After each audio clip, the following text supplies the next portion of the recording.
주일 오후 예배를 겸한 구역 성경 공부 인도하겠습니다. 지난주에 받은 말씀이지요. 포도원의 일꾼들이라는 제목이고, 성경은 마태복음 20장 1절에서 6절을 본문으로 합니다. 주보에 실린 설교문에서 10가지 질문을 주보에 담았습니다. 순서대로 문제를 풀어가겠습니다. 1번, 하나님을 믿는 신자들이 심판대에서 선행이 죄의 부채보다 많아야 천국에 들어갈 수 있다고 믿는 사상을 무엇이라고 하나요? 공덕 구원 사상입니다. 공로와 많은 덕을 쌓아야 구원을 얻을 수 있다는 사상입니다. 이것은 오늘날의 천주교에도 역시 마찬가지지요. 예수님을 믿고 또 선행을 많이 해야 구원을 얻을 수 있다는 거지요. 그래서 루터가 종교 개혁을 할 때에 믿음으로 구원을 얻는다, 그것을 부르짖었지요. 그런데 이런 사상이 예수님 당시에 유대 사회에 퍼져 있는 사상이었고, 이것이 예수님의 제자들에게도 이런 사상이 암암리에 스며져 있었습니다. 그래서 예수님의 공생애가 끝나갈 무렵에 예수님이 예루살렘으로 이제 십자가를 지시기 위해서 올라오시잖아요. 그때 이제 제자들을 대표해서 이제 베드로가 예수님에게 질문합니다. 예수님, 우리는 3년 동안 예수님을 따랐고 우리의 처자식을 다 버리고 그리고 직장도 버리고 주님을 따랐습니다. 우리에게는 무슨 상이 주어집니까? 라고 합니다. 우리에게는 우리는 무엇을 얻게 되나요? 라고 질문합니다. 바로 공덕구원 사상이 제자들의 마음 속에서도 있었다라는 것이지요. 두 번째 질문입니다. 천국을 하나님의 은혜로 보지 않고 인간의 수고와 노력으로 얻는다는 생각을 고쳐주신 예수님의 비유는 무엇인가요? 예수님께서 많은 비유를 통하여서 제자들을, 그 시대의 사람들을 깨우치지요. 그 비유 가운데 그 인간의 노력과 수고로 천국 가는 것이 아니라는 것을 깨우쳐 주기 위해서 들려주신 비유가 무엇인가? 오늘 제목 그대로 포도원의 일꾼 비유입니다. 세 번째 질문입니다. 천국은 하나님의 주권과 은혜로 간다는 사실을 어떻게 말씀하셨나요? 예수님께서 천국은 하나님의 주권과 하나님의 은혜로 간다는 사실을 어떻게 말씀하셨나요? 설교문에 그 3개 대지가 있었는데 그것을 찾는 질문입니다. 첫 번째 대지가 뭐였지요? 때를 가리지 않고 부름을 받은 일꾼들이다. 천국은 라고 하면서 때를 가리지 않고 부름을 받았다라는 거지요. 이른 아침에, 그리고 9시에, 12시에, 3시에, 그리고 오후 5시에 해질기 바로 직전입니다. 때를 가리지 않고 부름을 받았다. 둘째는 능력과 상관이 없이 부름받은 일꾼들이다. 셋째는 모두 같은 품삯을 받은 일꾼들이다. 천국을 말하는 겁니다. 같은 품삯을 받았다. 천국에 들어오게 됐다라는 겁니다. 예수님께서는 이런 포도원의 일꾼 비유를 가지고 천국은 하나님의 주권과 은혜로 가고 인간의 수고와 노력으로 가는 것이 아니다라는 사실을 가르쳐 주셨습니다. 때를 가리지 않고 부름을 받았다. 능력에 상관없이 부름받았다. 모두 다 같은 품삯을 받았다라는 사실입니다. 네 번째 질문입니다. 하나님께서 포도원의 일꾼들을 찾아오심의 절정은 무엇인가요? 하나님께서 포도원의 일꾼들을 찾아왔잖아요. 그 절정이 뭐냐? 독생자 예수님을 친히 사람이 되게 하신 것. 포도원의 일꾼이 되어가지고 포도원의 일꾼을 찾기 위해서 하나님이 찾아오심의 절정은 독생자 예수님이 육체를 입고 세상에 오신 것입니다. 일꾼 찾기 위해서, 천국 데려가기 위해서 오셨다라는 거지요. 다섯 번째 질문입니다. 오늘날 하나님은 포도원의 일꾼들을 어떤 방법으로 부르시나요? 오늘날에는 하나님께서 포도원의 일꾼을 천국에 들어보내는 이 일을 어떤 방법으로 하고 있나요? 라는 겁니다. 네. 답은 성령과 기록된 성경을 통하여서 부르시지요. 성령과 기록된 성경을 가지고 전도라고 하는 방법을 통해서 포도원의 일꾼들을 불러 모으시는 겁니다. 성령과 성경을 통해서 전도라고 하는 것을 통해 포도원의 일꾼을 지금도 불러 모으신다. 여섯 번째 질문입니다. 천국의 상징인 오늘의 포도원인 교회는 어떤 기능을 하나요? 천국의 상징인 교회가 어떤 기능을 하는가? 설교문에서 찾아보라 라는 질문입니다. 교회는 어떤 기능을 하지요? 포도원의 주인과 참된 교제가 있고 사랑이 회복되는 곳이다. 교회의 기능이지요. 둘째는 놀고 있는 장터와 달리 하나님 나라를 위하여서 그리고 진정 나를 위해서 일하는 곳이다. 설교문에 답이 있습니다. 셋째는 사람의 능력과 재능, 신분과 나이에 상관없이 일하는 곳이다. 포도원의 특징입니다. 포도원에 들어가면 주인하고 교제하죠. 사랑이 회복되지요. 포도원에 들어가면은 주인을 위해서 그리고 나를 위해서 일하는 곳입니다.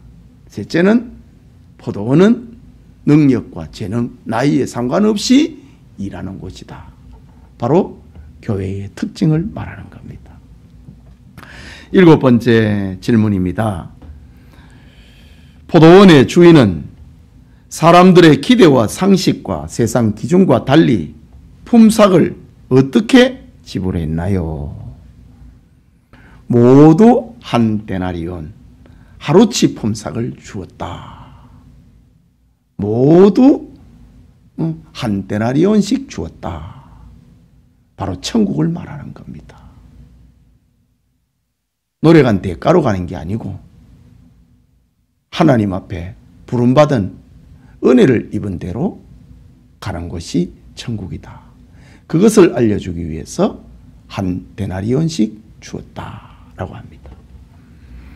여덟 번째 질문입니다. 해질녘에 부름받은 일꾼들과 이른 아침에 부름받은 일꾼들이 품삯을 받은 후 주인에게 보인 반응은 무엇인가요?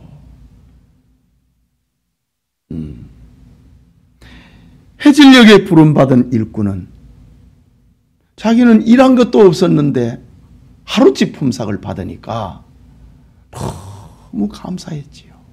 감사하고 감격했습니다. 그런데 이른 아침에 부름받은 일꾼은 어떻게 했지요? 한 데나리온을 약속을 하고 그대로 받았는데 주인을 원망했다고 합니다. 이건 이제 아주 중요한 교훈을 우리에게 보여주고 있습니다. 문제에는 다 실지를 못했지만은 이른 아침에 일한 사람은 바로 구약시대부터 목숨을 잃기까지 이 율법을 지키기 위해서 수고를 했던 이스라엘을 말하는 겁니다. 그런데 죄인들이 구원을 받는 거예요. 자기하고 비교를 하는 겁니다. 주인을 원망하지요. 그 이제 대표적인 그 비유 가운데 하나가 누가복음 16장에 탕자의 비유가 나옵니다. 탕자는 자기에게 돌아올 분깃을 가지고 먼 나라에 가서 재산을 다 기생과 더불어 허랑, 방탕하고 다 섣버렸습니다. 이제 먹을 것이 없게 됐습니다. 생각을 합니다. 내 아버지의 집에는 양식이 풍족한 품꾼이 얼마나 많은고 나는 여기에서 굶주려 죽구나. 내가 일어나 아버지께 돌아가야 되겠다. 아버지에게 돌아가서 내가 회개해야 되겠다. 다시는 아버지의 아들이라 일컬음을 받지는 못하고 품꾼의 하나로 봐달라고 회개해야 되겠다. 죄인 하나가 이제 죄인 탕자가 아버지의 품으로 돌아왔습니다.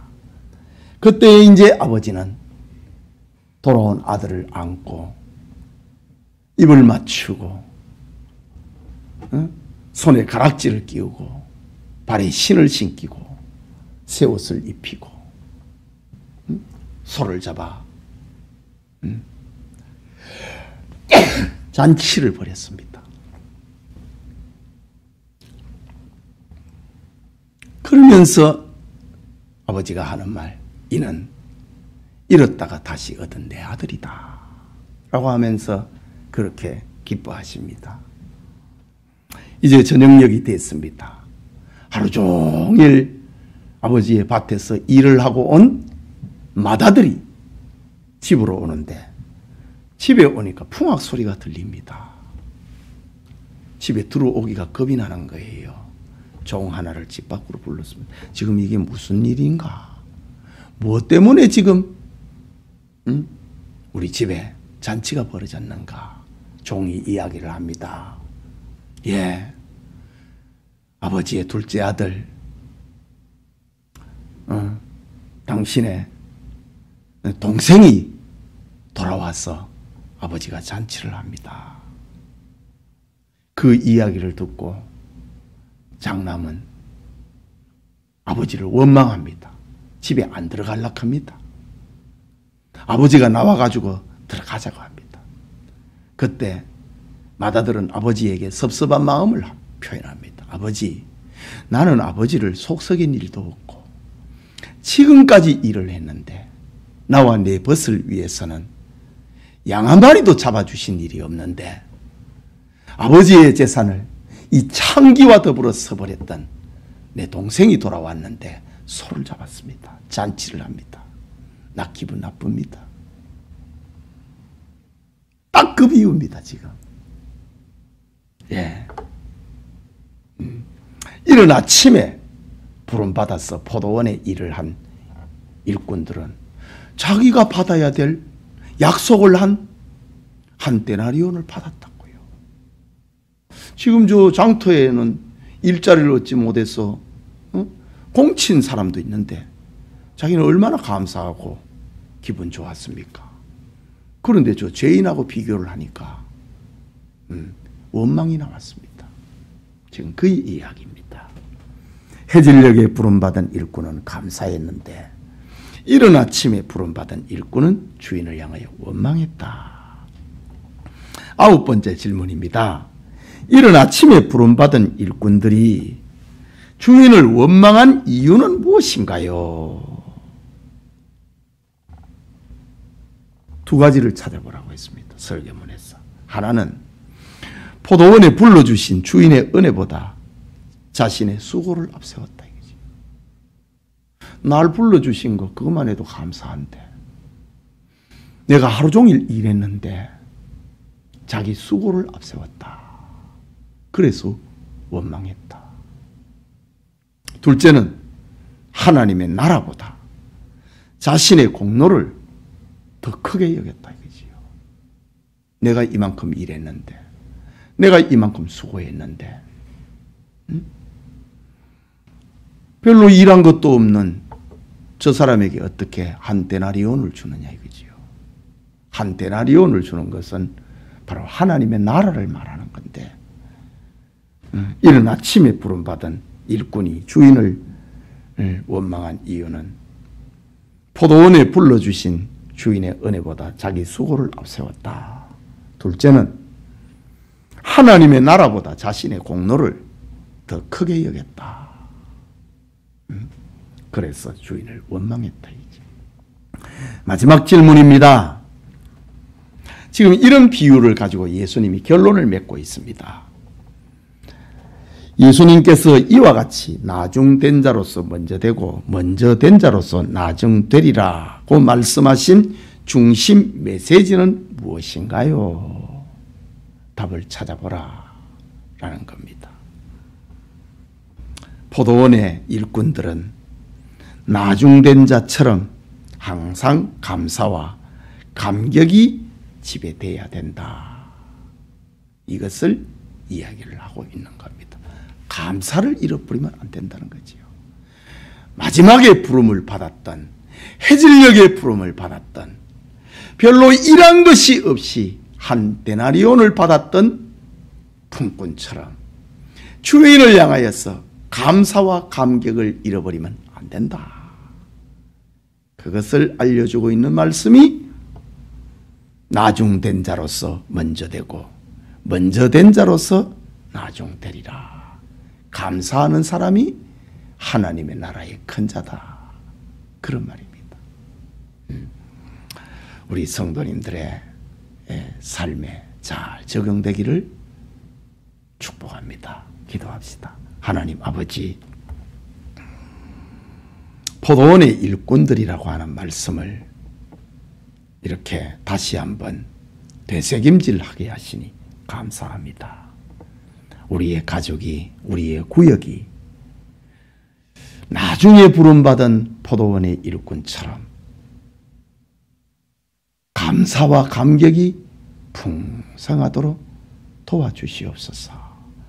세월이 많이 지나고 난 다음에도 감사와 감격을 잃어버리지 않게 해 주옵소서. 예수님 이름으로 기도합니다. 아멘.